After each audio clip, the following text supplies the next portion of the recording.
आप सभी लोगों ने यूपीएससी सिविल सर्विस एग्जाम को क्रैक करने वाले टॉपर्स के इंटरव्यू देखे होंगे और वो सब एक ही बात कहते हैं कि रिवीजन इस एग्जाम को क्लियर करने का मूल मंत्र है। लेकिन रिवीजन करना कैसे चाहिए? क्या एक ही बुक को या एक ही नोट्स को मल्टीपल टाइम रीड करना रिवीजन होता है? ये हमें कोई नहीं बताता, क्योंकि अगर ऐसा है तो किसी भी किताब को हजार बार पढ़ने के बावजूद वो याद तो नहीं होती है।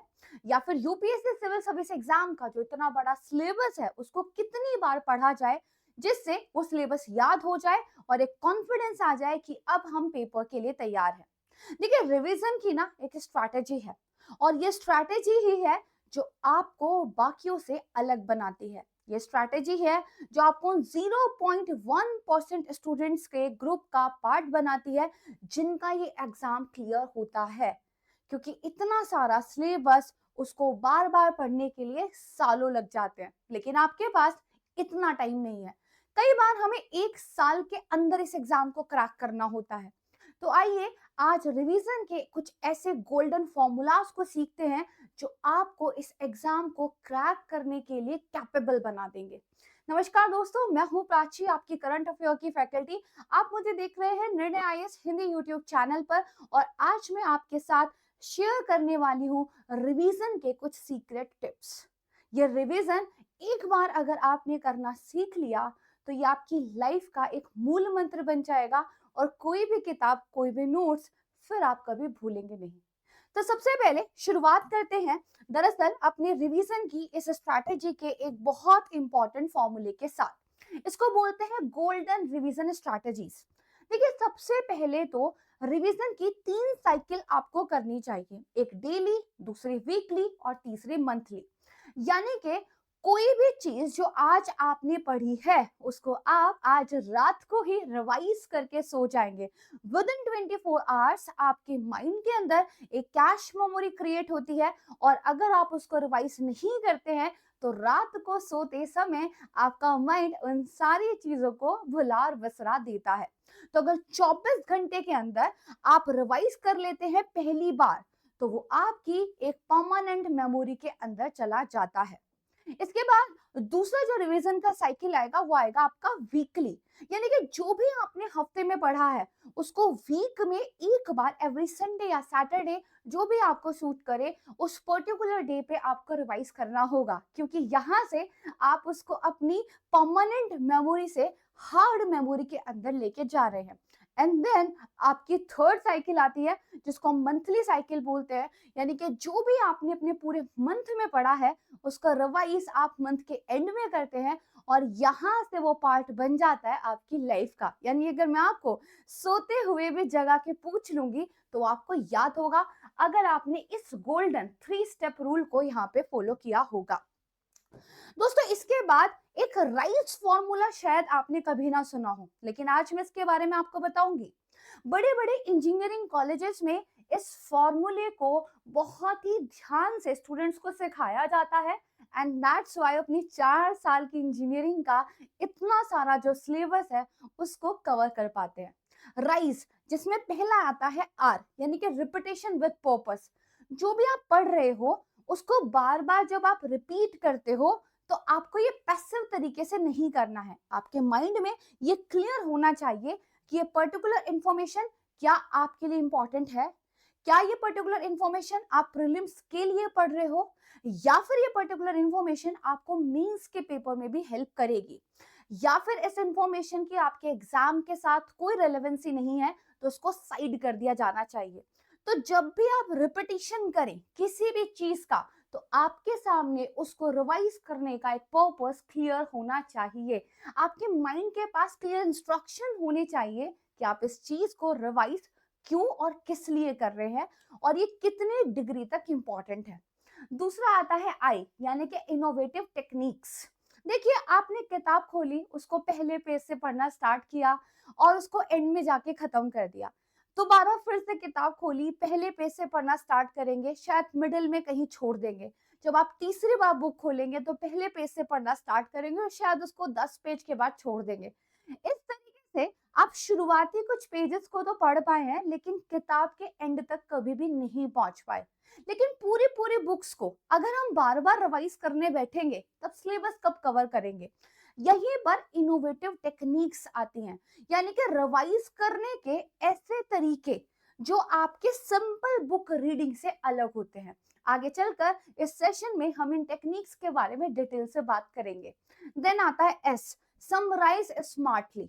अगर आपने कोई भी एक चैप्टर पढ़ा है, तो उस चैप्टर के एंड में अपनी माइंड में उसकी समरी को क्लियर कर लीजिए। अगर आप कोई भी टॉपिक पढ़ रहे हैं, तो उसको पढ़ने के बाद उसकी एक समरी आपको पता होनी चाहिए।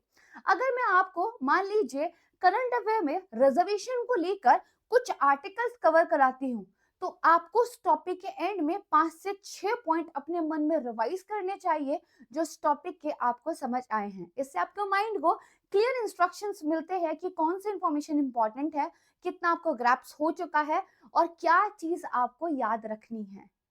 देन फोर्थ नंबर पे आता है E, very important, evaluate and evolve. यानी कि जितना भी आप पढ़ रहे हैं, जितना भी आप याद कर पा रहे हैं, उसको इवैल्यूएट कीजिए। जहां पे भी आपको कमी लगती है, जहां पे भी आप इम्प्रूव कर सकते हैं, उस पर आप इवॉल्व कीजिए। अपने आप को बार बार रीचेक करते रहना, ये बहुत ज्यादा जरूरी होता है।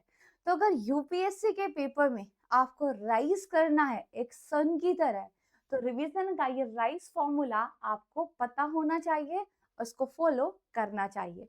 देन मूव ऑन करते हैं अपने नेक्स्ट फॉर्मूले की तरफ। यहाँ पे आप देखोगे कि राइस के बाद स्मार्ट रिवीजन, कहते हैं ना कि भाई रिवीजन जो है वो स्मार्ट होना चाहिए, करेक्ट। कितने सारे आपके जो मेंटोर्स होंगे, उन्होंने आपको एक बात बोली होगी कि सिर्फ पढ़ना काफी नहीं है, सिर्फ हार्ड वर्क करना काफी नहीं है, स्मार्ट वर्क करना जरूरी है। तो स्मार्ट वर्क या स्मार्ट रिवीजन, इसका मतलब क्या होता है, आइए समझते हैं। यहाँ पर भी एस यानी कि स्पेसिफिक, आपको पता होना चाहिए कि अगर आप पॉलिटी में फंडामेंटल राइट्स पढ़ रहे हैं, तो वो कौन से पर्टिकुलर एरिया हैं जहां पर आप वीक हो, और स्पेसिफिकली आपको उन एरिया पर काम करना चाहिए। देन एम, मेजरेबल, आपका एक दिन में कितना पढ़ना है, कितना रिवाइज करना है, ये प्रॉपर गोल सेट होना चाहिए। यानी कि आप अपनी यूपीएससी की जर्नी को छोटे छोटे बिट्स में डिवाइड कर दीजिए, और हर एक बिट हर एक दिन के अंदर फिट होनी चाहिए। देन आता है ए यानी कि अचीवेबल। अब कोई अपना टाइम टेबल बनाता है और मुझे दिखाता है कि मैम मैंने दिन के ना 16 घंटे का टाइम टेबल बना लिया है। मैंने बोला क्या आप इसको फॉलो कर पाओगे? तो he was like yes ma'am definitely. मैंने बोला ओके, 1 वीक के बाद मिलते हैं। 4 दिन के बाद ही हम मिले, क्योंकि 16 घंटे ये सस्टेनेबल नहीं है, राइट। एक ह्यूमन बॉडी का काम करने का अपना तरीका होता है, हमारी अपनी कैपेबिलिटीज हैं, हमारी अपनी रिस्ट्रिक्शंस हैं। तो जो अचीवेबल हो, यानी कि जिसको आप कर सकते हो, बस उतना ही आपका पर डे का टारगेट सेट होना चाहिए। देन आर, रियलिस्टिक, एक बैलेंस बना के रखिए कि आपको पढ़ना कितना है, और फिर आपको रिवाइज कितना करना है, फिर आपको अपना टेस्ट भी करना है। ये ना हो कि सुबह से शाम तक आप सिर्फ पढ़ते रह गए और रिवीजन के लिए आपने टाइम निकाला ही नहीं, और कल करते करते 2 महीने हो गए और आपने रिवीजन किया ही नहीं। तो जितना भी पढ़ा है वो कपूर की भांति उड़ जाएगा और पता भी नहीं चलेगा। तो रियलिस्टिक अप्रोच होना बहुत ज्यादा जरूरी है। And then T, time bound. देखो पता होना चाहिए कि आपको कितने टाइम में अपने सिलेबस का कितना पोर्शन कवर कर लेना है, और आप कितने कितने टाइम में रिवाइज करेंगे, और आपको पर डे कितना टाइम अपने रिवीजन के लिए अलग से रखना है। देन एक वीकली डे आपको डिसाइड करना होगा कि किस डे पर आप पूरे हफ्ते का जो भी पढ़ा है उसको रिवाइज करोगे। टाइम बाउंड यानी कि जो स्केड्यूल एक बार बना लिया, वो आपका मेजरेबल हो, अचीवेबल हो, and then stick to that time table. Then उससे बार बार इधर उधर जाने की जरूरत नहीं है। कोई परफेक्ट टाइम टेबल नहीं होता है, किसी भी टाइम टेबल का एग्जीक्यूशन परफेक्ट होना चाहिए, राइट। तो स्मार्ट रिवीजन का मतलब है कि स्पेसिफिक हो, मेजरेबल हो, अचीवेबल हो, रियलिस्टिक हो, और आपका टाइम बाउंड हो। देन अगर हम बात करें गोल्डन रिवीजन स्ट्रैटेजीज की, देखिए मैंने आपको थोड़ी देर पहले ही बताया राइस फॉर्मूला के बारे में, राइट। जिसमें आई का मतलब था इनोवेटिव टेक्निक्स। अब ये इनोवेटिव टेक्निक्स क्या है? देखिए, सबसे पहली बात मैंने आपको क्लियर किया था, जब एक बुक पढ़ने बैठो तो पहले पेज से आखिरी पेज तक बस पढ़ रहे हैं, ऐसा नहीं होना चाहिए, राइट? पता चला बुक पढ़ते पढ़ते मैं यूपीएससी का इंटरव्यू दे रहा हूँ, इस बात के ख्वाब आने शुरू हो गए, मुझसे किसी ने क्या क्वेश्चन पूछा, मैं क्या आंसर करूंगा, या फिर किसी रिश्तेदार ने मुझे क्या कह दिया था, या फिर क्लास में कौन सी लड़की ने किससे नोट्स मांगे थे, ये बातें दिमाग में बहती रहती हैं। और बहती हवा सा था वो, एक दिन आप ऐसे ना बन जाओ। इसके लिए बहुत जरूरी है कि जब आप रिवाइज करो तो एक्टिव रिकॉल करना आपको आना चाहिए। यानी कि जो आप पढ़ रहे हो, जो आप रिवाइज कर सकते हो, उसको एक्टिवली आप रिकॉल करो कि आपने क्या पढ़ा है। इसके लिए क्या करना होगा? फॉर एग्जाम्पल, आपने एक चैप्टर पढ़ा है, उस चैप्टर के 10 पॉइंट आपने रिकॉल किए, एंड देन उन 10 पॉइंट्स का आप एक माइंड मैप बना सकते हैं। फॉर एग्जाम्पल, अगर आपने इलेक्ट्रिक व्हीकल्स के बारे में पढ़ा है तो इलेक्ट्रिक व्हीकल्स की डेफिनेशन, उनके बेनिफिट्स, उनके जो डीमेरिट्स हैं, इलेक्ट्रिक व्हीकल को जो लेकर गवर्नमेंट की स्कीम्स हैं, इन सारी चीजों को आप माइंड मैप के थ्रू पिरो सकते हो। एंड आपका एक टॉपिक जो शायद आपका 3 पेजेस में खत्म होता हो, उसको आप एक हाफ पेज के माइंड मैप में डन कर सकते हैं। एंड देन ये रिवाइज करना भी बहुत इंपॉर्टेंट होता है। देन स्टिकी नोट्स, अगर आपको कुछ फैक्ट्स ऐसे हैं जिनको याद करने में प्रॉब्लम हो रही है, तो आप अपने छोटे छोटे स्टिकी नोट्स बना सकते हैं। For example, national parks, wild life sanctuaries, जो रिवर के बेसिकली ट्रिब्यूटरीज होते हैं, इनको याद रखना मुश्किल होता है, या फिर मीन्स के लिए कुछ इंपॉर्टेंट डाटा, इन सारी चीजों का आप स्टिकी नोट्स बनाकर अपनी पढ़ने वाली टेबल की जो वॉल है उस पे चिपका सकते हैं। देन डेली आप इसको वहां से रिवाइज कर सकते हैं। स्टिकी नोट्स की खूबसूरती ये है कि जब एक बार आपको चीजें याद हो जाएंगी, तब आप उसको रिप्लेस कर सकते हैं नए स्टिकी नोट्स के साथ। देन देखिए टाइमलाइंस। फॉर एग्जांपल, आपको हिस्ट्री के बारे में पढ़ना है तो हिस्ट्री को क्रोनोलॉजिकल ऑर्डर में पढ़ना, एक टाइमलाइन के हिसाब से पढ़ना, ये बड़ा इजी भी होता है और ये आपको याद रखने में भी हेल्प करता है। फॉर एग्जांपल, मॉडर्न हिस्ट्री की बात करें तो जितने भी गवर्नमेंट्स के एक्ट्स हैं, राइट, उनको अगर आप एक क्रोनोलॉजिकल ऑर्डर में पढ़ेंगे तो एक बेटर लॉजिकल अंडरस्टैंडिंग बनती है। इन अ सिमिलर मैनर, कांग्रेस के जितने भी अधिवेशन हुए हैं, राइट, उनको अगर आप एक क्रोनोलॉजिकल ऑर्डर में पढ़ेंगे तो आपको ज्यादा बेटर अंडरस्टैंड होगा। मैंने ऐसे स्टूडेंट्स देखे जिन्होंने एंशियंट हिस्ट्री से लेकर मॉडर्न हिस्ट्री तक पूरी की पूरी हिस्ट्री को केवल टाइमलाइन में पिरो दिया था, और उससे उनका रिवीजन बहुत ही स्ट्रांग हो गया था। तो आपको ना बहुत ही इनोवेटिव टेक्निक्स का इस्तेमाल करना होगा। आप माइंड मैप्स का इस्तेमाल करो, आप स्टिकी नोट्स का इस्तेमाल करो, आप जो है टाइमलाइंस बनाइए। एंड वेरी इंपॉर्टेंट टेक्निक जिसके बारे में बहुत कम लोगों को पता होता है, लेकिन ये सबसे ज्यादा इफेक्टिव है, वॉइस नोट्स। देखो, जब भी आप किसी चीज को पढ़ रहे हो ना, तो आप उसको ना बोल बोल के पढ़ो, राइट? इससे क्या होता है, आप बोल भी रहे हो तो आपका ये वाला जो बेसिकली एक सेंसरी स्टिमुलेशन है वो भी हो रहा है, आप अपनी ही आवाज में उसको सुन भी रहे हो तो ये वाला सेंसरी स्टिमुलेशन भी हो रहा है। देन आप ना मोबाइल फोन में उस चीज की रिकॉर्डिंग करो, जैसे ही पढ़ना स्टार्ट किया जोर जोर से बोल के पढ़े और उसकी रिकॉर्डिंग करनी स्टार्ट कर दी। अब जब मान लीजिए आप खाना खा रहे हो, आप पार्क में वॉक कर रहे हो, या मान लीजिए घर वाले किसी रिलेटिव के घर में फंक्शन में ले गए हैं, अब वहां पे बुक तो नहीं खोली जा सकती, राइट? लेकिन वहां पे हेडफोन लगा के सुना तो जा सकता है। एंड अगर आपने अपनी पूरी की पूरी किताब को, अपने पूरे पूरे के नोट्स को बोल बोल के वॉइस नोट्स में कन्वर्ट कर लिया है, तो हेडफोन लगा के कभी भी कहीं भी किसी भी वक्त उन वॉइस नोट्स को सुन के रिवाइज करना बहुत ही इफेक्टिव हो जाता है। और क्योंकि वो आपकी खुद की आवाज में है, तो आपका माइंड उसको बहुत ही प्यार से एक्सेप्ट कर लेता है। This is one of the brilliant technique जो आप अपने रिवीजन के लिए इस्तेमाल कर सकते हो। देन बारी आती है नेमोनिक्स की। जैसे फॉर एग्जांपल, आप मैप जब पढ़ रहे होते हो, एक मैप उसकी बाउंड्रिंग कंट्रीज के बारे में पढ़ना बड़ा कंफ्यूजिंग हो जाता है, बार बार पढ़ो फिर भी भूल जाते हैं, तो आप उनके निमोनिक्स बना सकते हो। फॉर एग्जाम्पल, जो ब्लैक सी है उसके चारों तरफ जो भी आपकी कंट्रीज हैं, उनके इनिशियल्स को लेकर आप कोई निमोनिक्स बना सकते हो। इसी तरीके से आप अगर मान लीजिए गवर्नर जनरल्स की जो एक पूरी की पूरी लिस्ट होती है, उनके द्वारा किए गए जो इंपॉर्टेंट काम होते हैं, उनको भी लेकर एक स्टोरी टाइप फॉर्म कर सकते हैं। एंड देन जो इस तरह के निमोनिक्स होते हैं ये फनी होते हैं, जो स्टोरीज होती हैं आपके माइंड को थोड़ा सा स्टिमुलेट करती हैं, तो ये चीजें आपको याद रहती हैं। इसको बोलते हैं एक्टिव रिकॉल। यानी कि बस किताब खोली और पढ़ने बैठ गए और अपने सपनों में डूब गए, ये नहीं करना है। आपको एक्टिवली इन सारी चीजों में एफर्ट्स डालने हैं। आप अलग अलग सब्जेक्ट्स की अलग अलग रिक्वायरमेंट्स के अकॉर्डिंगली इन टेक्निक्स में से किसी का भी इस्तेमाल कर सकते हो, और ये बहुत ज्यादा हेल्पफुल है। मेरे वो स्टूडेंट्स जो इन टेक्निक्स का इस्तेमाल करते हैं, वो अपनी सिलेबस को लेकर बहुत ज्यादा कॉन्फिडेंट फील करते हैं, राइट। अब देखो क्या क्या करना चाहिए, ये तो मैंने आपको बता दिया, लेकिन जब भी हम कुछ करने की बात करते हैं ना, तो क्या नहीं करना चाहिए, ये भी बहुत इंपॉर्टेंट होता है। तो सबसे पहली बात तो ये ओवरलोडिंग। एक ही प्लेट में 4 दिन का खाना एक साथ रख के खाने की जरूरत नहीं है। इन अ सिमिलर मैनर, सब कुछ एक ही दिन में रिवाइज करने का ट्राई मत कीजिए। इससे फ्रस्ट्रेशन होती है, डीमोटिवेशन होती है, और अगले दिन के टारगेट्स भी खराब हो जाते हैं।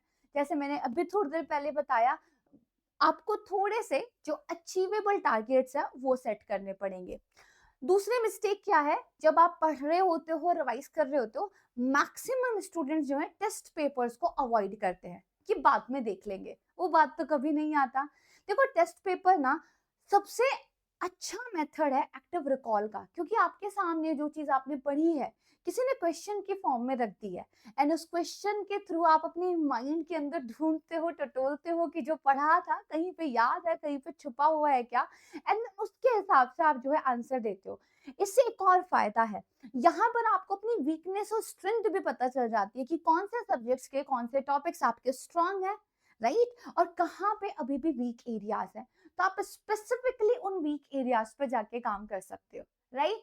And then note making notes. देखो दो तरह की गलती स्टूडेंट्स करते हैं। जिस दिन यूपीएससी करने की ठान ली, उसी दिन से नोट्स बनाने स्टार्ट कर देना, यानी कि पहले ही दिन जो है मास्टर शेफ बन जाना है। तो ये तो नहीं होगा, राइट, क्योंकि आपको पता ही नहीं है कौन सी रेसिपी राइट है, तो मास्टर शेफ बनने का कोई फायदा नहीं है। या फिर एग्जाम के एंड तक भी नोट्स ना बनाना, दोनों ही गलतियां हैं। देखिए जब आपने पहली बार पढ़ा है, please don't make notes, right. आपको नहीं पता क्या इंपॉर्टेंट है क्या नहीं, क्या आपको याद हो जाएगा और क्या नहीं, और क्या पेपर में आएगा क्या नहीं। लेकिन जब आप एक बार पढ़ लेते हो, एक बार रिवाइज कर लेते हो, जब आप थर्ड टाइम रिवीजन कर रहे होते हो, वेरी शॉर्ट नोट्स बना लीजिए। वेरी शॉर्ट नोट्स का मतलब, अगर 10 पेजेस की कोई चीज है तो उसे हाफ पेज में आ जानी चाहिए। इन वेरी शॉर्ट नोट्स को बना लीजिए फॉर एवरी सब्जेक्ट।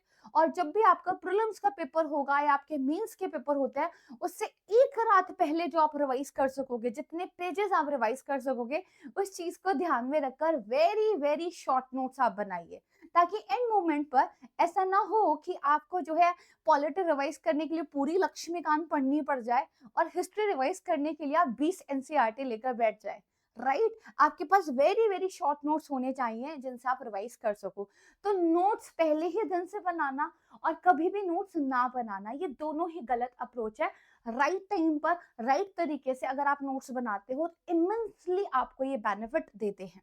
तो ये कुछ तरीके हैं जिनसे जो है आप अपना रिवीजन बहुत ही बेहतर तरीके से कर सकते हैं। अब बात आती है कि मैम, आपने जो डेली रिवीजन का एक प्लान बताया है, उसको हम फॉलो तो कर लेंगे, बट क्लासेस भी होती हैं, सेल्फ स्टडी भी करना होता है, तो हमारा डेली रिवीजन रूटीन होना कैसा चाहिए। देखो, जब भी आप सुबह उठो, मेक इट अ रूल कि आपने कल जो पढ़ा था उसको आप क्विकली जो है 30 मिनट में रिवाइज कर लो, ठीक है। यानी कि विद इन 24 आवर जो है आपकी कैश मेमोरी से आपने थोड़ा सा परमानेंट मेमोरी की तरफ उस पूरे पढ़े लिखे को लेके जाना है।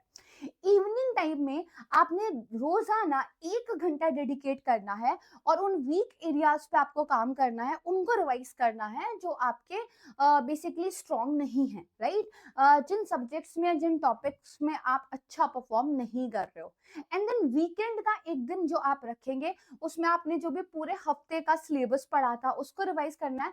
ऑल्सो 50 MCQ प्रैक्टिस कीजिए।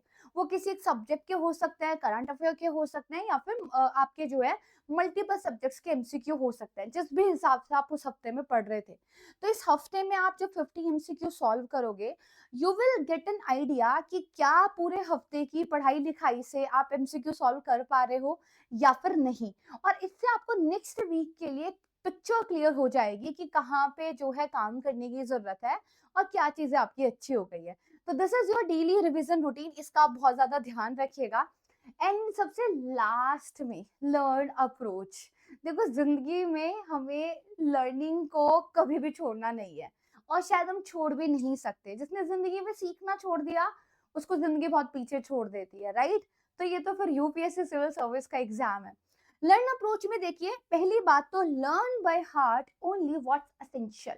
देखो कई बार हम यूपीएससी में क्या गलती करते हैं ना, पीएचडी करने के लिए बैठ जाते हैं कि हर चीज की तो हमें पीएचडी करनी है, हमें ना हर चीज का पहला क्या था आखिरी क्या था सब पता करना है।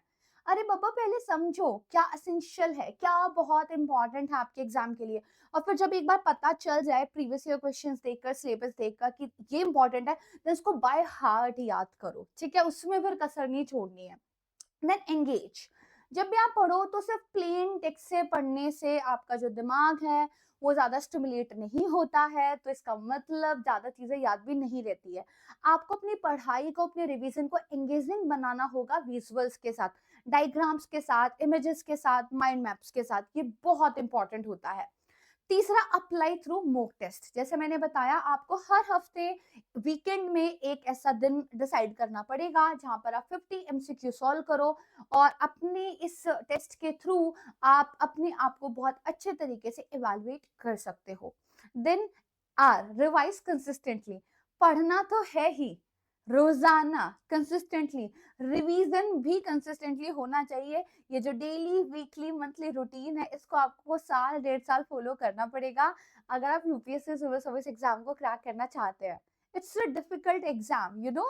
आपका एक हार्ड वर्क डिजर्व करता है ये एग्जाम। तो ये हार्ड वर्क और स्मार्ट वर्क का जो कॉम्बिनेशन है ये तो करना पड़ेगा, right? And then lastly, never ever say this to you कि ये मैं कल कर लूंगा, राइट?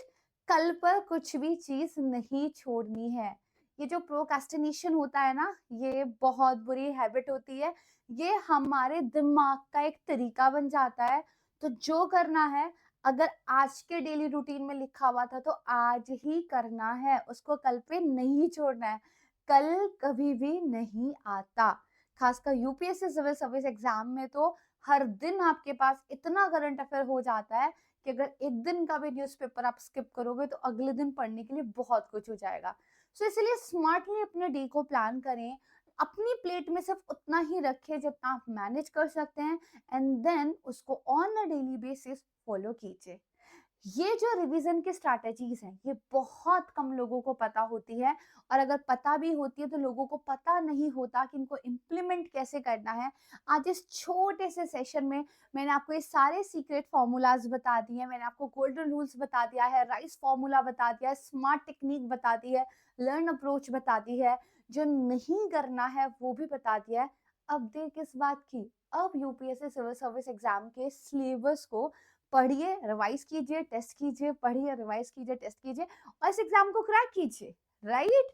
यही करना है। तो देखिए कहते हैं ना कि हर चीज को कॉम्प्लिकेट करना जरूरी नहीं है। आप चीजों को बहुत आसान तरीके से भी अगर लेकर चलते हैं, बट एक प्रॉपर स्ट्रैटेजी के साथ लेकर चलते हैं, तो भी चीजें मैनेज हो जाती है। रिवीजन भी कुछ ऐसी ही चीज है। सिर्फ रिवीजन का मतलब एक ही किताब को बार बार पढ़ना नहीं होता। इस बात को आज के बाद याद रखिएगा। और अगर आप यूपीएससी 2025 की तैयारी कर रहे हैं, पेपर देने वाले हैं और आपको समझ में नहीं आ रहा कि अब इतना कम टाइम बचा है, इतने सारे सिलेबस का रिवीजन हम कैसे करें, किस तरीके से इंपॉर्टेंट टॉपिक्स को हम अलग से पढ़ लें, किस तरीके से अपने आप को टेस्ट करें, तो वेरी वेलकम टू द निर्णय आईएएस फैमिली। हम आपके लिए क्रैश कोर्स लेकर आए हैं और हमारी इस क्रैश कोर्स की क्लासेस बहुत जल्दी स्टार्ट होने वाली हैं। पहले 16 दिसंबर से हम इसकी क्लासेस स्टार्ट कर रहे थे, बट स्टूडेंट्स की बहुत ज्यादा डिमांड आई कि हम स्टूडेंट्स एडमिशन नहीं ले पाए हैं, प्लीज डेट को थोड़ा सा आगे कर दीजिए। तो अब आपकी जो क्लासेस हैं वो 20 दिसंबर से लेकर 23 दिसंबर के बीच में स्टार्ट हो जाएंगी। एंड इस क्रैश कोर्स में हम स्पेसिफिकली आपके प्रीलिम्स को क्रैक कराने के लिए ही आपको प्रिपेयर करवा रहे हैं, जिसमें जो इंपॉर्टेंट सब्जेक्ट्स के इंपॉर्टेंट टॉपिक्स हैं उन पर स्पेसिफिकली फोकस रखेंगे। रिवाइज उनको कैसे करना है, मॉक टेस्ट की प्रैक्टिस कैसे करनी है, ये सारी चीजें क्लासेस में होगी। और इसको ज्वाइन करने के लिए आपको यूज करना है पीसी लाइव फैकल्टी कोड। आपको एक ह्यूज डिस्काउंट यहाँ पे मिल जाएगा। एंड अगर आप इस कोर्स के बारे में ज्यादा डिटेल चाहते हो, डिस्क्रिप्शन बॉक्स में गूगल फॉर्म दिया हुआ है, आप वहां पे जो है अपनी डिटेल्स दे सकते हो, मेरी टीम आपसे कनेक्ट कर लेगी। और अगर आप डायरेक्टली मुझसे कनेक्ट करना चाहते हो तो Prachi ma'am text book Telegram channel पर आप मुझसे कनेक्ट कर सकते हो। प्लीज मुझे आपका कोई भी डाउट अगर है क्रैश कोर्स को लेकर, यूपीएससी प्रिपरेशन को लेकर, तो मैसेज टेलीग्राम चैनल पे कर दीजिए, मैं आपको रिप्लाई जरूर करूंगी। एंड मेरा डेली करंट अफेयर का सेशन आता है सुबह 10 बजे निर्णय आईएएस हिंदी यूट्यूब चैनल पर, जो कि एक लाइव क्लास होती है। आप उसको जरूर ज्वाइन कीजिए। करंट अफेयर की आपकी जो प्रॉब्लम है वो हमेशा के लिए सॉल्व हो जाएगी। So thank you so much everyone, all the very best. And मुझे उम्मीद है आज के बाद जब भी कोई ये कहेगा कि रिवीजन आपके इस एग्जाम को क्रैक करने का मूल मंत्र है, तो ये रिवीजन करना कैसे है ये आपको क्लियर होगा। अपने आप को, अपनी फैमिली को प्राउड बनाइए, अपने सपने को जीत जाइए। Thank you so much everyone, bye bye, जय हिंद।